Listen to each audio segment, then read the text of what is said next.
Bonjour à tous, bienvenue sur AstroCaca. Aujourd'hui, il s'agira d'étudier l'année 2023.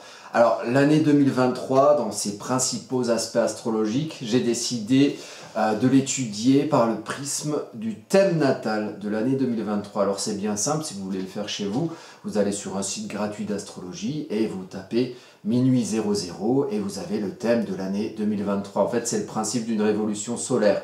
Donc on va prendre en compte les ascendants, les points d'angle pour savoir, voilà un petit peu, voilà, trouver un maître d'ascendant à l'année 2023 et puis voir les principaux aspects qu'auront ce thème natal de l'année 2023 et aussi un peu étudier les mouvements planétaires qui vont avoir lieu cette année. À savoir que là, bon, on est en 2022, on est le 22 septembre 2022 au jour où j'enregistre cette vidéo. Bon, on peut déjà faire un petit bilan d'année 2022 et puis on peut même aller un petit peu au-delà sur les années précédentes, se dire que bon, les principaux, enfin, les placements marquants astrologiques de planètes qui ont un petit peu régi les années précédentes. Bon, en 2020, hein, il y a eu le Covid, confinement et Pataquec. Donc on a eu la grande conjonction des deux planètes sociales, Saturne et Jupiter, joints à Pluton en Capricorne. Pluton qui n'est toujours pas sorti du Capricorne puisque Pluton est très lent. Donc ça c'était pour l'année 2020. L'année 2021 c'était régi par le carré Uranus-Saturne, hein, Uranus le futur espéré dans le signe du Taureau, hein, qui enquête un petit peu de tranquillité, de sécurité, de mieux vivre, de vivre plus proche de la nature. Et puis ce Saturne en Verseau qui restreint, qui limite, qui construit une communication en réseau, voilà, pas n'importe comment, comment dire, en limitant un petit peu la liberté d'Uranus qui se confronte à ce Saturne, les deux planètes étant les maîtres du signe des Verseaux. Et en astrologie mondiale, le signe du Verseau, c'est le signe du peuple, voilà, le signe de l'interaction des gens entre eux, le signe de la façon qu'on a d'interagir, donc de vivre ensemble quelque part. Donc un petit côté saturnien un petit peu plombant sur la façon de vivre ensemble, on l'a bien connu en 2021, et puis quand même qui se confronte avec un futur espéré, un sortir de cette année 2020 très remuante au niveau institutionnel, au niveau du pouvoir, au niveau des enfermements qu'on a subis et des restrictions qu'on n'avait pas subies depuis plus de 60 ans. Donc voilà, il y avait cette confrontation-là en 2021 entre les dures réalités concrètes que le peuple a subies et puis peut-être des choses qu'on espérait pour un futur qui chante peut-être un peu plus. Alors on aurait pu se dire, bon ben voilà, 2021 c'est terminé, 2022 on repart du bon pied. Et effectivement, 2022 ça a été... alors ça n'a pas été mieux, hein, concrètement, mais on a rêvé. On a rêvé mieux. Alors, il y avait en plus en France des élections présidentielles qui bon, ça fait plus rêver personne, mais bon, on va dire que le cœur y était. Et il y a eu cette grande conjonction qui a mis en valeur le signe des Poissons, avec ces deux maîtres en domicile, comme à la maison, Jupiter et Neptune en Poissons, avec la grande conjonction le 12 avril, pile au moment des élections présidentielles, si c'est pas merveilleux. Et ça va avoir une influence, cette conjonction neptunienne et jupitérienne en Poissons, avec ce qui va se passer en 2023, puisque Jupiter est passé en Bélier, là il va revenir un petit peu en Poissons. Durant le thème natal de l'année 2023, Jupiter va être de retour en Bélier, donc on aura quand même un Jupiter assez actif, hein. L'entrée de Jupiter en Bélier en mai, le 25 mai 2022, il a quand même fait un petit peu du remue-ménage. Alors au niveau collectif, pas tant, si ce n'est peut-être le côté de cette histoire de la NUPES là, avec mais finalement il y a un tout petit ouragan à l'Assemblée, mais alors tout petit, hein, mais bon, c'est le côté Jupiter en Bélier, Jupiter planète d'air, planète qui peut exagérer, qui peut être en mode un peu expansif, en Bélier, signe martien, signe de feu, donc il y a quand même eu quelque chose une énergie qui s'est un peu libérée à ce moment-là, au mois de mai. Là où la conjonction Neptune-Jupiter en Poisson nous a plutôt bercé de doux rêves précédemment. Donc ça va avoir ce côté Poisson, une incidence ou plutôt une construction qui va faire suite à cette grande conjonction très rêveuse des maîtres des poissons en poisson, ça va être l'entrée de Saturne en poisson. Et là, c'est une autre histoire, parce que Saturne, ça construit. Saturne, c'est une planète de terre, et les poissons, c'est la source de ce pourquoi on construit, c'est-à-dire ses rêves, ses aspirations, son imagination, son fort émotionnel, parce que sans émotion, on n'agit pas, on est des robots, on n'a pas envie d'agir, on fait rien. Donc là, il y aura les deux qui vont être ensemble, ça pourrait éventuellement donner un petit côté constructif, un petit côté concret à tous ces rêves neptuniens qu'on a pu faire l'année précédente, c'est-à-dire en 2022. Mais venons-en à nos moutons, puisque, alors juste pour en terminer avec ça, et on y reviendra plus tard dans la vidéo, il y a de grands mouvements planétaires durant cette année 2023, à savoir Saturne, qui aux alentours, je crois que c'est le 8 mars, peut-être que je me trompe, on verra tout à l'heure, le 8 mars, Saturne rentre dans le signe des Poissons. Saturne reste 2 ans et demi dans un signe, donc c'est pas tous les jours que Saturne change de signe, ça va être important. Et le même mois de mars 2023, nous avons Pluton, je crois c'est le 24 mars, qui va rentrer dans le signe des Verseaux. Et là, c'est carrément tous les 15-20 ans qu'il change de signe, Pluton. Bon, ça va être un court passage de mars à mai. Ensuite, Pluton rétrograde et revient en Verseau début 2024. Ce sera l'occasion de faire un thème pour 2024. Juste après, 2 jours après, donc le 25 mars à peu près, la planète Mars, qui a séjourné 7 mois dans le signe des Gémeaux, va passer en signe des Cancers, en signe d'eau, hein, Cancer, la source émotionnelle. Donc ça aussi, ça va être important, parce que là, du coup, Mars, c'est un peu comme une planète lente, comme il a rétrogradé, donc il a fait... Normalement, Mars, c'est 2 mois dans un signe, mais Mars a avancé, a reculé, a réavancé, donc ça fait 3 fois la période habituelle, et donc il est resté assez longtemps dans le signe des Gémeaux, pour qu'on puisse se dire que le déplacement de Mars et le changement de signe aura quand même peut-être certaines conséquences, à savoir que Mars c'est aussi le petit côté qui pulse, qui impulse, et en général après une période de rétrogradation, quand Mars change de signe, on voit un résultat agissant concret, on va dire. Alors, arrivons donc à cette carte de 2023. Donc je vous présente 2023, hein, voilà, très belle année. 2023 en numérologie, hein, c'est le signe, c'est le chiffre, donc 2 plus 2 plus 3 plus 0, ça fait 7.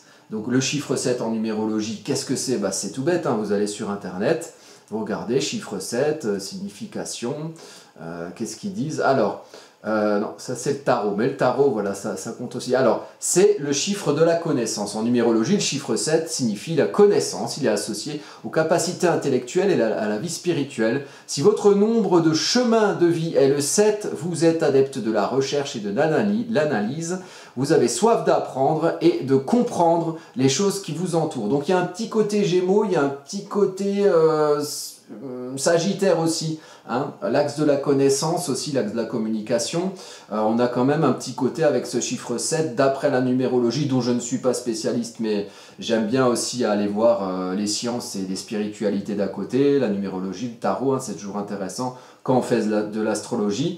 Donc il y a un petit côté intellectuel, mercurien par le Gémeaux, et aussi quand même aller sur le chemin de la connaissance qui va être plutôt Sagittaire. Voilà, donc on est en plein dans l'axe Gémeaux-Sagittaire, à savoir qu'en ce moment là, Mars transite en Gémeaux pendant un moment, donc on aura l'occasion de mêler du feu, hein, de l'action martienne, à cette connaissance. Je mêle le feu à ça, puisque le Sagittaire c'est un signe de feu dans l'axe de communication qui le lie avec le Gémeaux, signe d'air. Ensuite, on a donc le chariot en tarot, puisque c'est la 7e arcane du tarot, hein, le chariot. Donc, qu'est-ce que ça signifie le chariot? Alors là, c'est quelque chose qui représente le mouvement, hein. Alors, je lis la petite définition, hein, toute belle, toute bête, hein, vous tombez sur Google, vous arrivez là-dessus. Donc ça représente une idée de conquête et de victoire face à des oppositions et des obstacles qui ont pu être rencontrés sur le chemin. Donc on gagne, hein, à la fin, donc il y a des obstacles, de la confrontation, mais voilà, on sort victorieux avec le chariot, visiblement. C'est une carte de contrôle sur les éléments et de victoire face à l'adversité, donc c'est une bonne nouvelle quand même, quelque part. Voilà, le chariot, c'est une idée de mouvement, donc il y a encore du mercure là-dedans, vous voyez. Il y a du mercure par le chiffre 7, la connaissance. Il y a du mercure par la carte 7 du tarot, donc le chariot, puisque le chariot, c'est un véhicule, donc il y a une idée de mouvement. Mercure, c'est aussi le mouvement. Et sur quoi tombe-t-on? Quand on regarde la carte astrologique, on tombe sur la même chose. puisque, regardez, vous avez un ascendant, et là on compte l'ascendant, puisque c'est une heure de... Il y a un thème avec une heure, donc quand il y a une heure, on compte les angles. Donc quand je parle des angles, c'est ascendant, milieu du ciel, fond du ciel et descendant. Donc l'ascendant ici est en Vierge, voilà, en signe de la Vierge.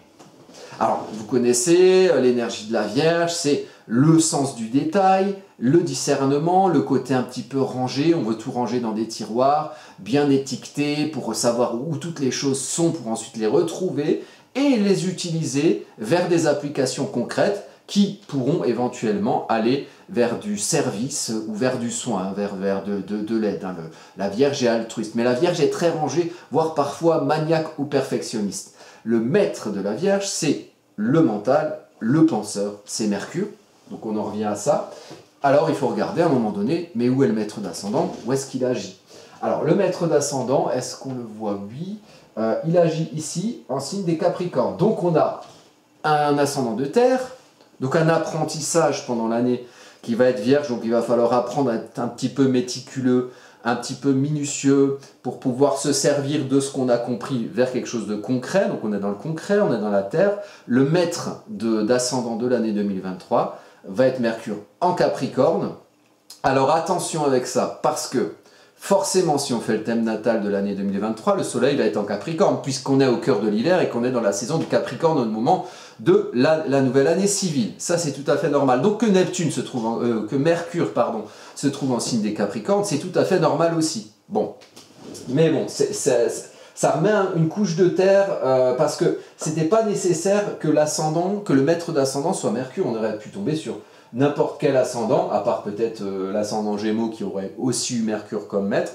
Donc finalement on retombe sur de la terre quand même, avec Mercure en Capricorne. Mercure en Capricorne, c'est un Mercure qui pense, qui prépare, qui construit, qui fait son petit plan, un peu comme l'agence touriste, que vous savez, quand elle construit dans son garage, elle construit un tank avec 3 bouts de ficelle. Ensuite, une fois qu'elle a construit son tank, qu'elle a préparé son plan, qu'elle a préparé ses outils, là elle sort avec son tank et tac, elle va direct à son objectif. Concrètement, ça c'est l'énergie du Capricorne. Mercure en Capricorne, c'est comprendre comment anticiper, c'est comprendre comment préparer son plan, comment préparer ses outils. Donc il y a quand même quelque chose de, effectivement, Vierge et Capricorne, de très minutieux, d'apprentissage, de ce sens du détail et de ce discernement pour l'année 2022. Alors après, vous confrontez ça à vos vies, ou notamment à nos vies collectives et puis vos vies individuelles, c'est-à-dire mais en quoi il va falloir peut-être être un petit peu rangé, un petit peu méticuleux, un petit peu terrien, un petit peu concret pour l'année 2023. Voilà, alors on peut répondre à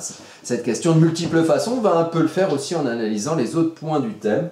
Donc, Mercure en Capricorne, alors Mercure, il est ce qu'on appelle épiméthée. Il est avant le soleil, il est après le soleil. Donc il y a le soleil ici, et Mercure c'est après, ou avant, hein, selon comment vous voulez vous situer par rapport à ça. Donc le Mercure a avancé par rapport au soleil.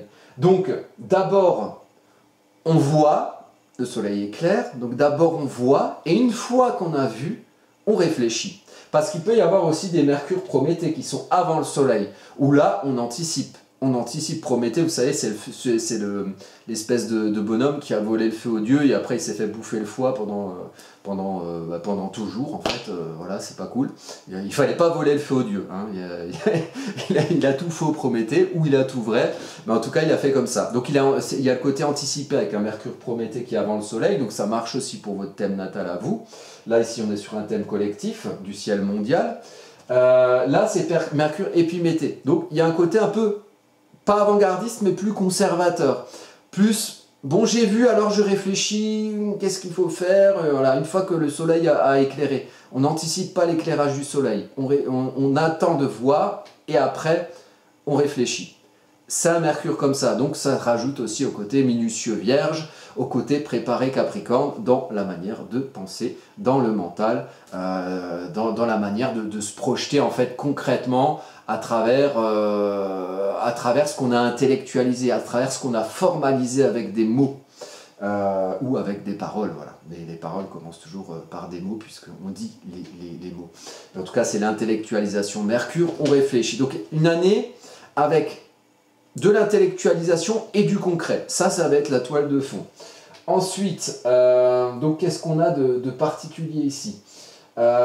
Juste après, ce Mercure. Donc Vénus, c'est jamais très loin hein, du Soleil non plus, mais Vénus peut être à un signe, un signe et demi, voire presque 2 signes du Soleil. Donc il s'éloigne déjà plus, vous savez, c'est par rapport au système solaire, le Soleil est au centre, ensuite il y a Mercure qui est pas loin, et puis Vénus est encore un peu plus loin, et voilà.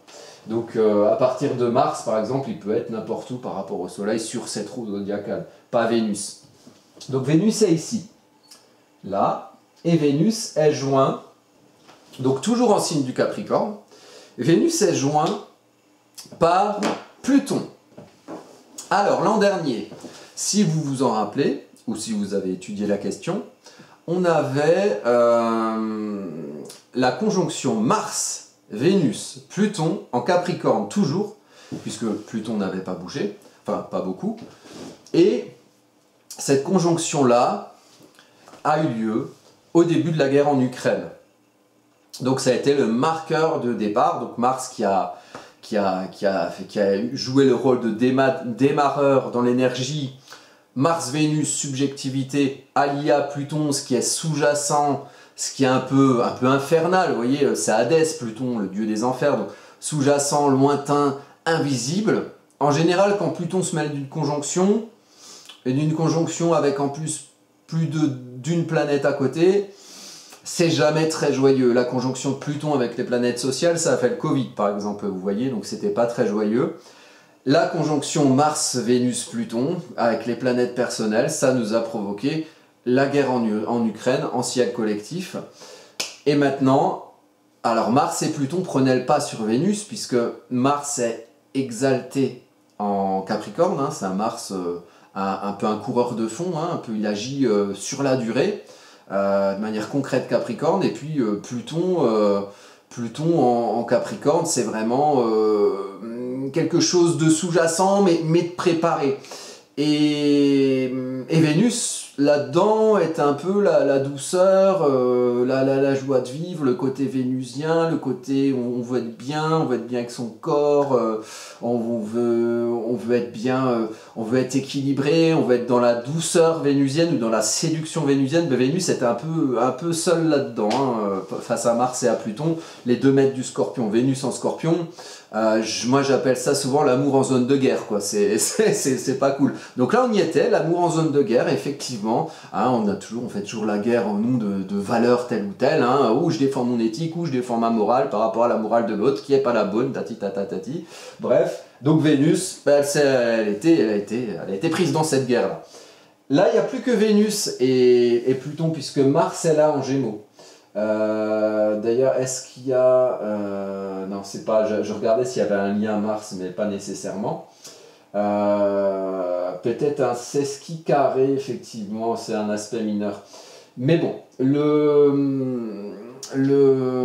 donc ce Vénus est joint à Pluton, donc là, il y a quand même une idée où il va falloir aller chercher au fond du lointain invisible plutonien, quelles sont les valeurs qui nous structurent, qui nous construisent, puisqu'on est dans le signe du Capricorne.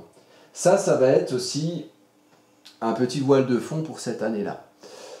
Et on est quand même dans le signe solaire du Capricorne, et on est quand même quasiment en conjonction avec le maître d'ascendant Vierge. Donc, ce que la Vierge amène à comprendre là on est dans la maison 4, donc la maison du foyer, la maison du cocon. Il va y avoir peut-être quelque chose qui va se jouer par rapport au foyer des gens, par rapport aux bases des gens. Et quand on entend parler d'électricité, d'énergie, de fin de l'abondance, voilà, bon, réfléchissez un peu comment faire le lien avec le Mercure qui est rétrograde, donc qui demande à réfléchir en soi. Oui, parce que le maître d'ascendant, j'en ai pas parlé, c'est un Mercure rétrograde. Donc, il y a des possibilités dans le collectif que les gens ne se comprennent pas forcément très facilement, qu'il puisse y avoir des quiproquos, parce que le Mercure rétrograde, il pense, mais il pense un peu de manière déclarée, décalée par rapport aux autres Mercure. C'est 3 périodes de 3 semaines dans l'année, Mercure rétrograde. Donc là, on va avoir toute une année régie par un maître d'ascendant Mercure rétrograde. Donc, tournez la langue 7 fois dans votre bouche avant de parler. En 2023, c'est mieux. Il y a des risques de prise de bec. D'autant plus que Mercure, qui est maître des Gémeaux, voit dans le Gémeaux un Mars rétrograde, qui lui doit réfléchir avant d'agir. Et un Mars en Gémeaux, ça peut donner de la polémique. Un Mars rétrograde en Gémeaux, ça veut dire que si on n'arrive pas à réfléchir avant d'agir, il y a quand même possibilité qu'on fasse de la merde. Et que ce qu'on fait, si on n'y réfléchit pas bien, si on ne pèse pas bien ce qu'on fait, que ce soit mal perçu des autres, puisque Gémeaux est un signe d'extériorisation. Donc un Mars rétrograde demande de réfléchir pour agir, mais on le voit quand même, puisque c'est Gémeaux, il y a un côté extériorisation. Donc mieux vaut ne pas faire, Mars faire n'importe quoi, mieux vaut bien réfléchir aussi avant de parler, et notamment dans le domaine du foyer, parce que c'est un Mercure rétrograde en maison 4 en Capricorne. Donc le Capricorne, c'est le cœur de l'hiver, on est un peu dans sa grotte, hein. On est dans sa grotte. Donc là, il faut un peu penser sa grotte. Alors peut-être que ça aura un rapport avec ce qui se passe à l'extérieur et peut-être quelques restrictions, auquel cas on va être obligé d'être un peu inventif et de réfléchir aux moyens de comprendre son espace et de pouvoir y vivre en anticipant Capricorne, en préparant les choses, en préparant ses outils dans sa propre grotte. Et Mars, vous voyez, 2 planètes personnelles sur 3, Mars et Mercure sont rétrogrades. Donc ça veut dire l'énergie, elle vient vers soi. Donc on est un peu limité dans sa capacité à comprendre, ou du moins, pour pas se limiter, il faut comprendre que c'est vers soi, enfin il faut se comprendre soi, quelque part, dans tout ce microcosme qui constitue le monde qui est autour de nous. D'abord se comprendre soi, faire en pensant ce qu'on fait, faire aussi pour soi, Mars rétrograde, agir pour se comprendre, Mars rétrograde en Gémeaux, avec en maîtrise Mercure rétrograde aussi, donc double rétrograde. 3e planète personnelle, Vénus. Vénus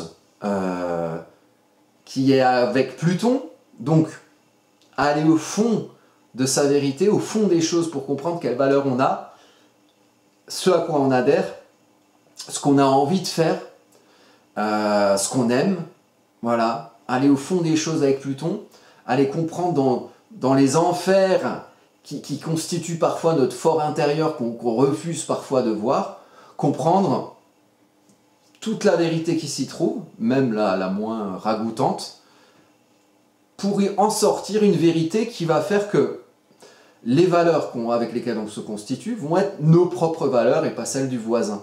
Et pas celles de celui qui tintamarre tous les jours ce qu'on doit faire ou ce qu'on doit penser ou ce qu'on doit aimer. À travers des outils de diffusion auprès des masses. Je ne vous fais pas un dessin. Donc là quand même, il y a plein de choses qui freinent, hein, le personnel. Hein, là. Et justement, c'est dans ces moments-là où on se trouve vraiment. Donc il y aura beaucoup d'introspection à faire sur vous-même dans cette année 2023, dans le collectif ou par rapport au collectif. Votre place dans le collectif et comment vous comprenez le collectif et quelles valeurs vous voulez, avec quelles valeurs vous voulez vous y constituer dans ce collectif. Mais les valeurs, il va falloir les trouver dans votre maison 4.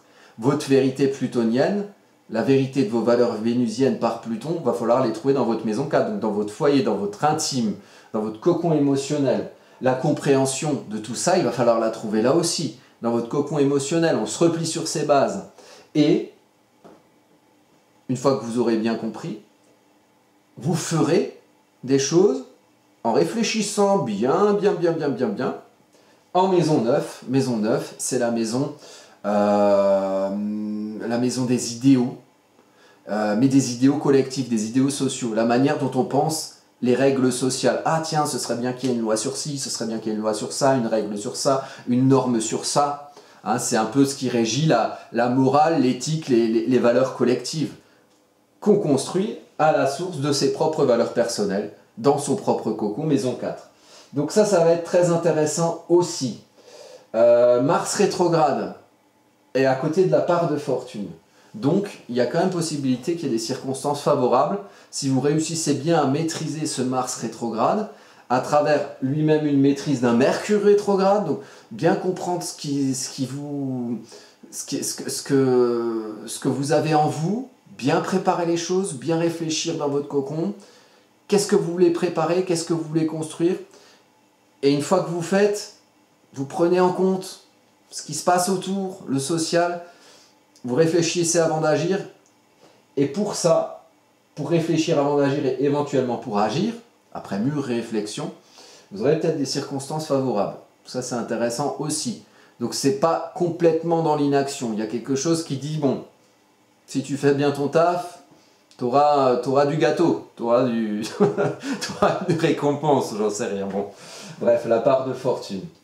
On a toujours le nœud lunaire nord, alors j'entoure toutes ces planètes-là. Uranus, nœud lunaire nord et Lune, qui se trouvent en taureau en maison 8. Donc, alors on a déjà fait pas mal de choses sur notamment la conjonction Mars-Uranus, nœud lunaire nord le 1er août. Hein, on avait peur pour les transports et l'énergie, on a bien fait parce que du coup vous avez vu tout ce qui s'est passé depuis quand même. Non mais c'est pas venu le jour même, mais le côté restriction d'énergie, le côté coupe ta wifi pour faire des économies, mettre pas tes 4 plaques de gaz à 19h parce que sinon tu es un grand méchant. Il y a quand même de ça, hein, la restriction par rapport au transport. Hein. Il y avait un carré à Saturne, il y avait un carré à Mercure en Lion, de cette conjonction Mars-Uranus nœud lunaire nord. Donc, la restriction énergétique, je crois qu'on a le résultat. Là, revoyez la vidéo que j'avais fait sur Uranus, je l'avais fait en février 2022, que j'avais fait sur Uranus nœud lunaire nord conjonction Mars. Franchement, il y a beaucoup de choses qui sont dites qui se passent en ce moment. Comme quoi l'astrologie, ça sert quand même à anticiper des choses. Moi par exemple, j'ai fait une petite collection de boîtes de conserve, hein, si vous voulez tout savoir, pour 2023. Parce que j'aime les haricots en boîte et les petits pois à carottes, vous voyez. Après, voilà, vous faites comme vous voulez. Donc on a la Lune, nœud lunaire nord et Uranus. Donc la Lune se joint à cette conjonction-là. Donc, une lune exaltée en taureau. Donc, exaltée par le changement de la maison 8, par la transformation de la maison 8, par le changement uranien dans la maison 8, la maison de la transformation, la maison des crises émotionnelles aussi, la lunielle. La lune, c'est les émotions, c'est la source émotionnelle, c'est le côté maternel, hein, le côté peut-être société maternelle, société consommatrice qui nous nourrit comme ça. Alors peut-être qu'il y aura quelque chose d'exalté dans peut-être cette énergie taureau, d'être plus proche de la nature, de travailler concrètement sa terre. Peut-être il y aura une idée de se nourrir par quelque chose de plus naturel aussi, avec une lune en taureau qui est exaltée.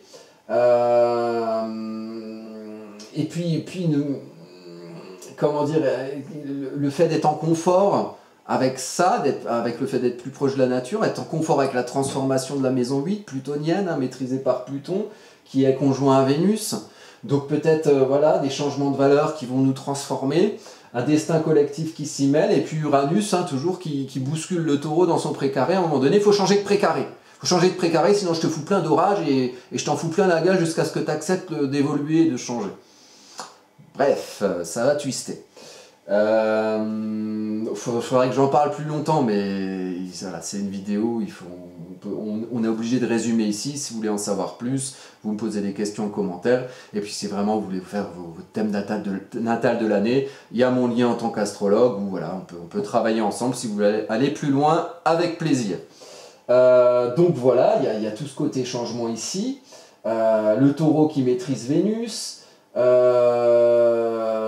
Vénus qui maîtrise le taureau plutôt, donc un lien avec Vénus, donc un lien avec Pluton, Pluton qui maîtrise la maison 8, donc un lien très fort avec Vénus-Pluton, les valeurs, ce qu'on aime faire, et aller au fond des choses, hein, et aller au fond des choses, c'est des fois aller au fond du trou, hein.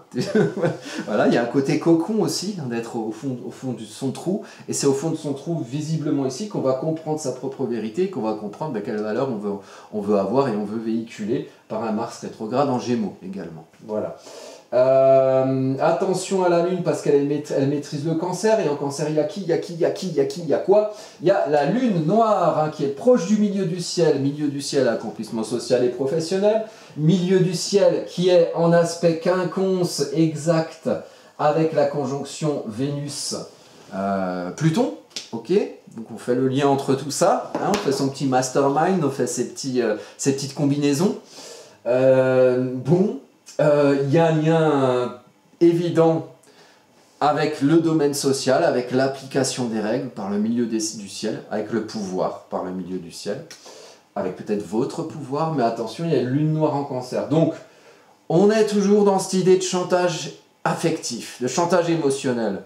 Et si tu fais pas ça, tu fais pas partie des gentils. Et nous, on est l'axe du bien. Et t'es pas gentil si tu fais pas ça. Et si tu restes chez toi, tu protèges les autres. Vous voyez un peu cette idée-là.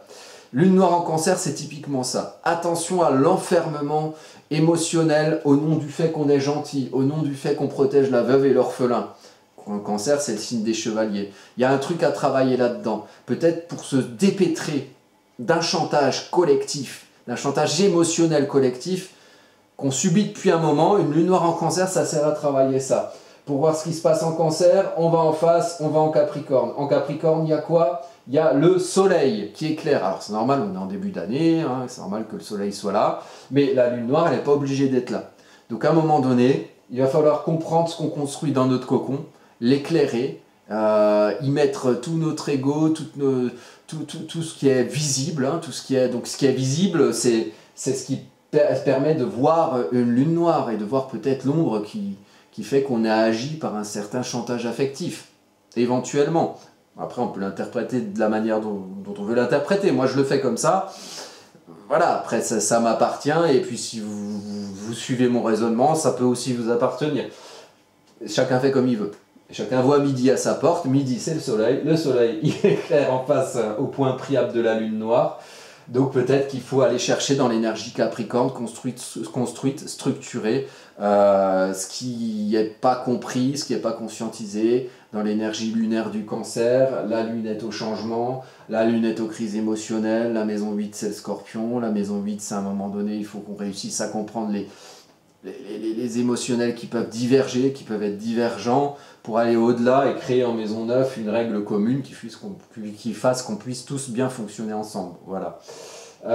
Donc il y a de ça. Bon, on a toujours le Saturne. Alors sur le mouvement des planètes, on a toujours, donc on a Saturne qui est ici en maison 5. Donc on a quand même une restriction du peuple Verseau dans ses affirmations. Évidemment, s'il est occupé chez lui à collectionner ses boîtes de conserve, c'est plus difficile de s'affirmer à l'extérieur. Hein, c'est peut-être un moment, cette année 2023, d'introspection. On va un petit peu se replier dans ses bases pour mieux ressortir par la suite. Donc ensuite, Saturne va passer en signe des poissons, et moi je suis très heureux que Saturne passe en poisson parce que ça mêle de la terre à l'eau, et peut-être que c'est à partir de ce moment-là, mars 2023, début mars 2023, qu'on va pouvoir construire en fonction de toutes les aspirations et les rêves et l'imagination qui est restée en gestation depuis la conjonction du 12 avril 2022. Donc une énergie très forte poisson qui va peut-être pouvoir construire quelque chose, se construire à la lumière de ses affirmations, de ses aspirations, se construire grâce aussi à l'énergie terre du Capricorne, où le soleil éclaire et où il y a Pluton et Vénus ce Mercure. Donc se construire, préparer des choses à la lumière des idéaux et des aspirations qu'on a. Donc à la lumière de ce qu'on est nous, au fond de nous, de notre émotionnel qui fait qu'on s'active, qui fait qu'on agit concrètement. On a quand même aussi, on a toujours... donc là, Saturne va passer en poisson. On a toujours Neptune hein, qui reste, voilà, au niveau du descendant, on a les 2 mètres du poisson. Neptune et Jupiter. Donc Jupiter est repassé en poisson en fin d'année 2022, il est revenu en bélier à l'occasion de ce thème anniversaire de la nouvelle année. Donc, c'est un Jupiter quand même actif, hein, qui prend sa place de manière bélier en impulsant. Alors attention à ce que le Jupiter bélier un peu guerrier, Jupiter la règle, ne vienne pas des autres, que vous subissiez d'un certain pouvoir, quelque chose qui vous fait la guerre à vous, qui se confronte à vous, et que vous assumiez vous le fait que Jupiter c'est vous, et que la règle, la loi, le pouvoir jupitérien, Jupiter c'est Zeus, c'est vous, et c'est pas l'autre que vous subissez. Alors quand vous pensez à Jupiter, hein, peut-être pensez-vous à un personnage important dans le système politique français, éventuellement. Voilà, attention à ne pas le subir, et plutôt à prendre vous-même les rênes, vous-même le lead, parce que le peuple c'est vous, et c'est le peuple qui a le pouvoir, il paraît en démocratie. Voilà. Et puis il y a toujours les aspirations neptuniennes avec le maître des poissons Neptune en poisson, en maison 6, donc dans le quotidien, donc il y a toujours un petit solo de violon au fond de chez vous dans votre quotidien qui continue à rêver. Il y a Junon qui est à côté, donc c'est peut-être par le lien et par l'union et par la défense des droits personnels qu'on va réussir à... Peut-être que ses rêves et ses aspirations seront dirigés vers ça, peut-être qu'on deviendra moins individualiste et qu'on voudra tous s'inclure dans un tout collectif à travers la volonté et les aspirations à s'unir à d'autres. Voilà. Alors ça marche pour le couple, mais ça marche aussi pour s'unir, je sais pas moi, créer des assos, créer des forums, créer des colloques, des groupements de gens qui réfléchissent à ce à quoi ils aspirent, éventuellement. Donc voilà, il y a un petit côté Vesta qui équilibre aussi en maison 6 en poisson. Donc c'est peut-être voilà, bien équilibré et équilibrant voilà, de réfléchir à des aspirations qui mènent à certains collectifs, à certaines unions propices à la défense des droits personnels face au monde qui vous embrouille, parce que le défaut de l'Ouest, vous voyez, tout ce thème-là, toutes les planètes sont à l'Ouest. Donc c'est vraiment la relation de soi à l'autre, symboliquement, dans le collectif. Tout est du côté de ça, du côté ouest. Le est, c'est moi, l'ouest, c'est les autres. Mais c'est moi par rapport aux autres. Et si on pense que c'est les autres, ben on va subir l'ombre de toutes ces planètes des autres. Ou d'un collectif, qui n'est pas nous. Et donc là, c'est intéressant de se dire qu'il faut prendre possession de toutes ces planètes, comme les nôtres, comme notre place parmi les autres, et pas subir l'ombre, par exemple, d'un Neptune en maison 6 où on va subir la brouille des autres en face de nous dans notre quotidien, on va subir le pouvoir des autres guerriers sur nous dans notre relation aux autres, maison 7, vous voyez, et on peut faire ça avec tout. Mais pour ça, il faudrait un petit peu détailler. Alors peut-être je ferai une autre vidéo sur cette année-là, en prenant peut-être les choses différemment, en regardant d'autres cartes éventuellement. Juste pour les mouvements planétaires, donc on a Pluton qui va passer en Verseau, un court passage, ce qui va nous donner un avant-goût, hein, après avoir dézingué toutes les institutions de pouvoir Capricorne depuis 2008, Pluton va passer en Verseau. Là, il va se mettre à dézinguer toutes nos interactions, nos communications en réseau, nos manières de communiquer. Donc là, moi je vous renvoie à ma vidéo Pluton en Verseau où je parle un peu de ça. Alors moi, c'est grande théorie, soit on va à fond vers le métaverse et le transhumanisme, soit on revient aux interactions à la mode Cro-Magnon parce que tout aura pété. On va voir. Pluton va rester jusqu'en 2044, donc on va avoir le temps. Là, on aura juste un avant-goût, fin mars, avril, mai. Et puis Pluton va repasser en Capricorne, il finira de dézinguer les institutions, et puis pour 2024, on va avoir une petite crise financière, j'ai aussi une vidéo là-dessus, la crise financière, il y a une petite date là qui correspond au krach de Wall Street et à la crise des subprimes avec une conjonction nœud lunaire Nord-Chiron qui revient. Regardez la vidéo, hein, vous en saurez plus. Voilà, donc Pluton va passer en Verseau, et ensuite donc Mars va passer en Cancer, enfin en mars 2024.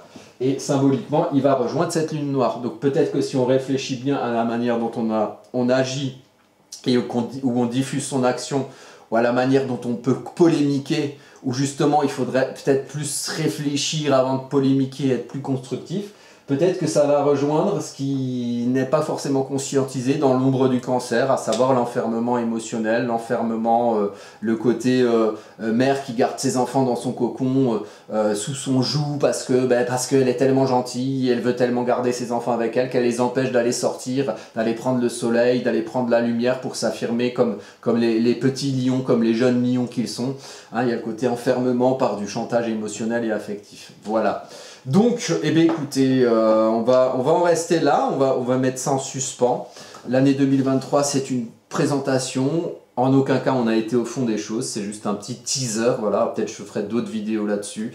Là c'est la vidéo du thème natal de l'année 2023. C'est symbolique, mais souvent le symbolique est suivi de faits concrets. Grosse énergie de terre avec la Vierge, ascendant Vierge, maître de la Vierge en Capricorne et Lune en Taureau.